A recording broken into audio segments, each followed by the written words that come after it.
fans of Let's Talk Chicago Bears. This is the midweek version.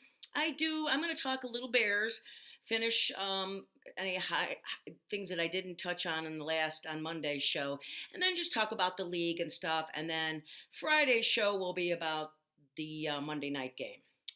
Friday or Saturday show will be about the Monday night game. And first of all, I just want to thank all the people for watching my show. I appreciate it. It's like I did a show before called the Vegas Baby Show, and I did about 50 of them, and that was like an entertainment show. It was a variety show, and then I ran out of material.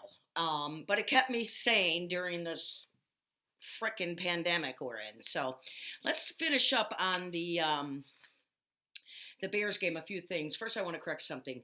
JJ, our rookie cornerback, is 33, not 38. I told you it was 38. I call him JJ, Jalen Johnson. But he is awesome. He's him and Mooney are the diamonds in the rough this year for us. That are kind of the surprise. They're rookies and they're playing very, very well. Mooney could be passing up Robinson soon, I think. And was that, well, we already talked about Clement. So but I didn't mention, which is odd for me, the penalties. They had 10 penalties in that game against, Carolina, and it stopped a couple first downs. We gave back a interception that Jackson had for a touchdown. We have to give it back to them. So these penalties are killing us. We are third. We are number 29 out of 32 teams. The worst. So we're the third worst team for penalties. You can't win in the playoffs or a Super Bowl with that. We all know that. And that's on Nagy because as you remember, they had two back-to-back 12 men on the field. He called a penalty within the first 4 minutes of the game, and then they had a delay a game penalty. So Nagy, he's not, and then he has these press conferences that he's not taking accountability. So, and then the other thing I'm wondering, with all the confusion on the offense, I thought Nick Foles was going to come in and it was all going to be okay. Well, it seems to be a little bit more confused than it was when Mitchell was in there. I'm just saying. I don't get it. So to me, that's on Nagy also. I know Nick Foles has only played. Now, he's going to be his fourth start this Monday night. He should have made strides last week, and he did not. So I don't know what's going on in Illinois because I listened. I know that they went after Nagy in the press conference after the game last week. I heard a little bit of that. But, I don't know. I'm not liking this. I think somebody in the upper, like Ted Phillips, George McCaskey, they got to sit down with Nagy and say, listen, we got a good defense. Real good defense. You do not want to wear them down. By the 15th, 16th game, they don't got no gas in the tank because you had them out there when it was 1 minute and 52 seconds and you didn't run the ball. And then what happens? Your defense has got to go back out. That's BS, okay? I'm just saying. So that's really the only thing left about the game I wanted to touch on. But I did want to touch on some things that I've been some stats that I find out about the Bears. So let's go ahead and let's kind of go over that. It's kind of cool. So our defense is within the red zone. The defense boasts the league's top red zone touchdown percentage with 36.4. The Bears have held their last three opponents to one touchdown each. That's pretty damn good. And considering one of them was Tom Brady. The Bears defense ranked second in third down efficiency and allowing conversions only 31.8% of attempts. In the second quarter of the last week's game, the Bears held their lead by holding Carolina Panthers on three consecutive plays inside the 3-yard line, and they only got field goals. You cannot even ask for better from that. But you're going to wear them down. They're only going to be able to do so much if you keep putting them out there more than the offense is. And then there's a few other things. The defense also ranked sixth in the passing yards per play. They only give up 5.7 yards coming off the game with Carolina last week. And Teddy Bridgewater only had 6.5 yards per attempt. So that's pretty darn good. Teddy Bridgewater, is he, Tom Brady, Aaron Rodgers? No, but he's solid. He's real solid. So the Bears did a great job. What else do they? The Bears also they rank seventh at points allowed per game. They've only been allowing 19.3, and the total so far this year is 337 points. So that's pretty darn good. Who knows if our offense could go out there and have long, sustained drives and give these guys a rest on the defense and then score touchdowns. Who knows where the defense could be? Those numbers could even be better because they're on the field less, they're not as tired, and you've put points on the board, and they're like, look at, man, we're up 20 to not 3. Well, that makes you really want to play. So, you know what I mean? Offense has got to get their shit together. And then this is kind of a cool thing. The Bears rank third in kick returns, and we all know why, because of Cordell Patterson. That guy is awesome. I mean, he'll just go get anything. He doesn't care. I love him. We were talking about Robinson before. He's tied for third in the league with catches. He's got 40, and he's 10th in receiving yards with 474. He had a pretty quiet game against the Panthers with only 5 catches for 53 yards, but part of that was Nagy calling stupid-ass plays, and part of it was Nick Foles. And then our linebacker, Mac, man, is he awesome or what? I thought this might be a little better, but still he's getting there. He's doing better than he was this time last year, that's for sure. He's tied for 6th in sacks with 4.5. He's recorded sacks in consecutive games for the first time since weeks 3 and 4 last year. So that's a good thing. And then our safety, Gibson Sr., is tied for 5th in interceptions with 2. And, he had a critical one against the Atlanta Falcons in week 3. So, these little things are happening, and it's really cool because these youngsters are really stepping up, and our defense is really stepping up. And then our receiver, Mooney. He is tied for 5th in catches with 18 and ranks 7th in yards with 196 among rookies. He is just really looking good. I really like this guy. I really like to see him get more thrown at him. Let's start using him. And then, last but not least, our linebacker, Roquan Smith, ranks 5th in solo tackles with 37 so far and is tied 4th in tackles for losses, and he has 7 of those.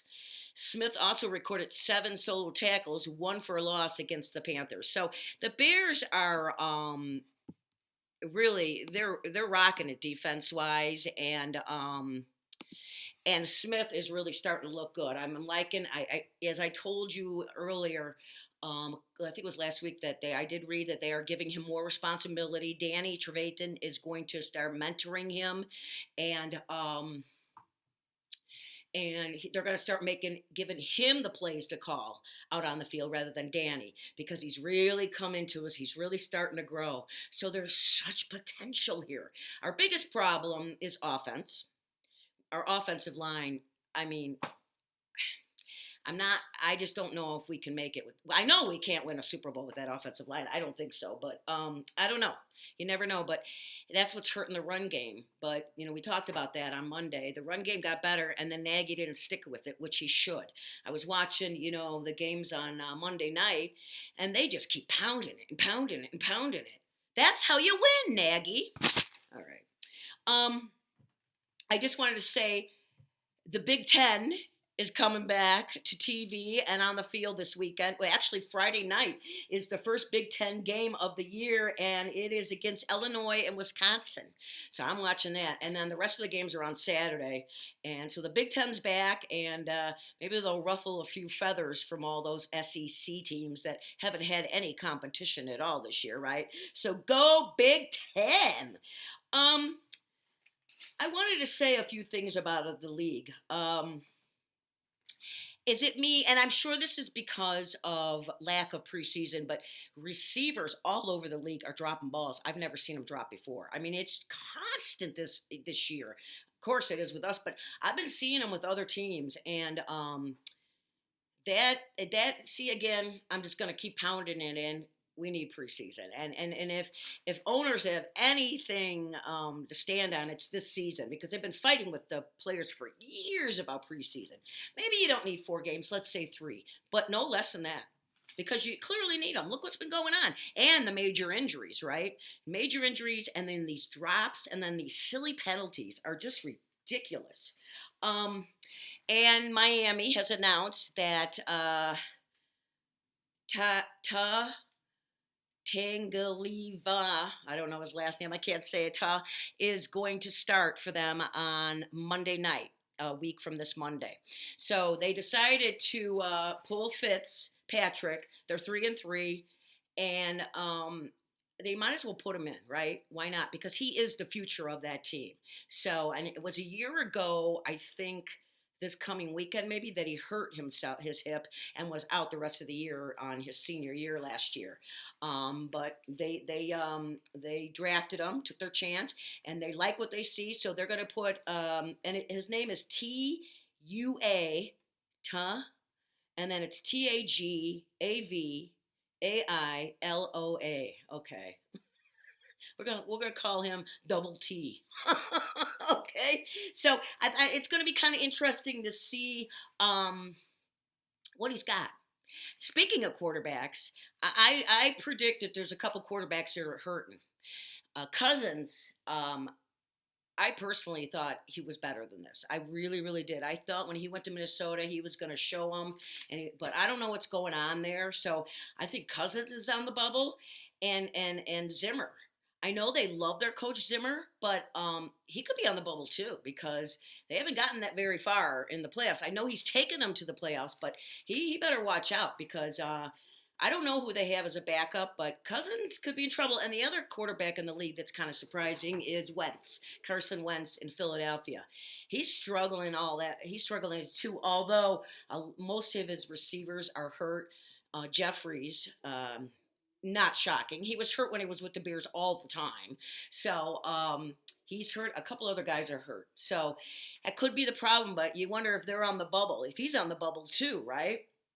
So I was looking at the Jets are 0-6. Gates, I don't know how he still has a job, and I'm really curious to see if they're going to try to trade Sam Darnoldson because then if they keep losing, they're going to have the number 1 pick anyway, so they can get a quarterback because I don't see him coming back. Okay, so. Maybe that's why they're going to keep Gase, so they keep losing, and because the deadline's coming up in a few weeks, I believe. I don't know the exact date, but I'm curious, real curious. I wouldn't mind maybe going after that guy. Hell, he's better than what we got now, and they say he's got an arm and he's talented. He just hasn't been taught, and he hasn't been mentored properly. So that's the problem when these guys they come out. If you don't got a good coach, you could get really screwed. Look like Patrick Mahomes. Look at his coach, Andy Reid. So he's just got to, I mean, the guy was talented anyways, but so was Sam Donaldson. He was supposed to be very good. So I don't know. I wouldn't be totally surprised if the Bears went with him because if you mentioned, I've mentioned before that Pace is not good in the first round. If you look at what he's picked, I mean, he's picked some good guys, Roquan, but there's been some busts other than that. And so if you give up your first round pick, which you're going to have to give up at least one, I wouldn't give up two in a year, next year and the year after. No, we did that for Mac. We are not doing that for Sam Donaldson. No, he's not worth it because there's a lot of unknowns with him. So you can only give up one first round draft pick. And Pace is so bad at it, what would it matter? But if you got a solid quarterback, that would be your number 1 pick next year anyways, right? So that's something to think about. And then the Falcons are 5-1. I don't understand how that guy has a job actually because he's the guy that when they I think he is. Yeah. When they lost the Super Bowl a couple of years ago, they should have won that Super Bowl when they just when they were high-fiving each other at the end of the third quarter, and I looked at my son. I said, "This game ain't over." And then they lost because they had in their head they were going to win. That's kind of on the coach. So I'm really I mentioned Zimmer. Well, we know and see there's other there's Falcons, Minnesota, Washington, Giants, and Jags are 5-1. And I don't see any other coach because in Washington, Ron Rivera's new.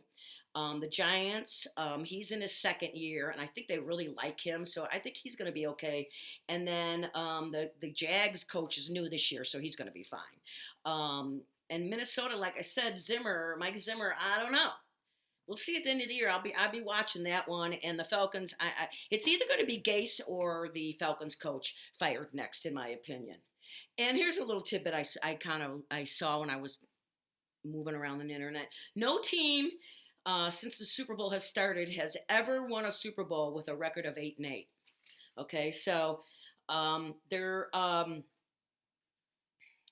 back in 2010, the Seahawks made the playoffs with a record of 7-9. Can you imagine? Obviously, they didn't go anywhere. They went out right away. But 7-9, that's like embarrassing. Come on.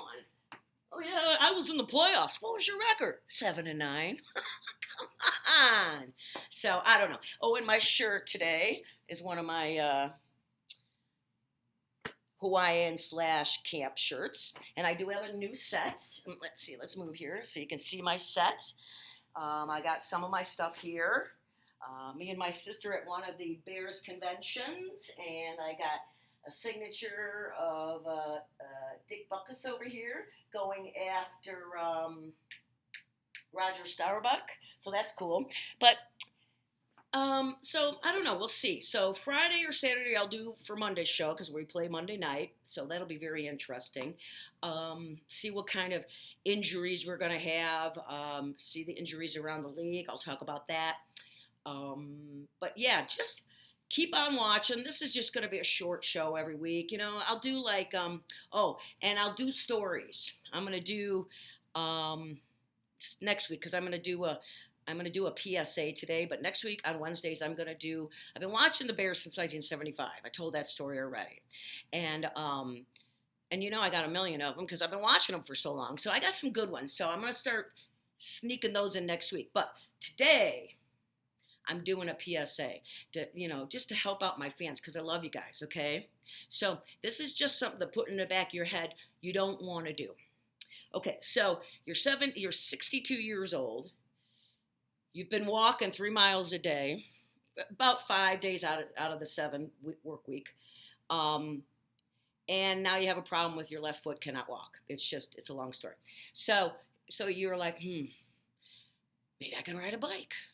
So, you think, I'm going to buy a bike. I'll buy a cruiser, a couple $100 max. Okay, you realize you're dumb. There are no bikes left in the United States under $1,000. Well, no, I wouldn't say that. Under $700.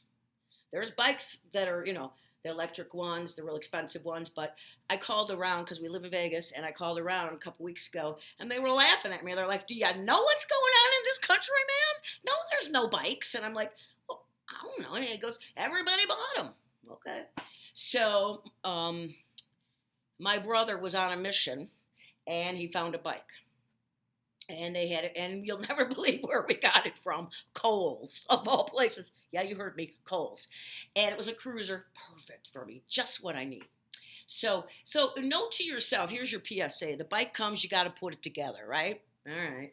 You're like, oh boy, this is going to be tough. So you do all the stuff, you put it together.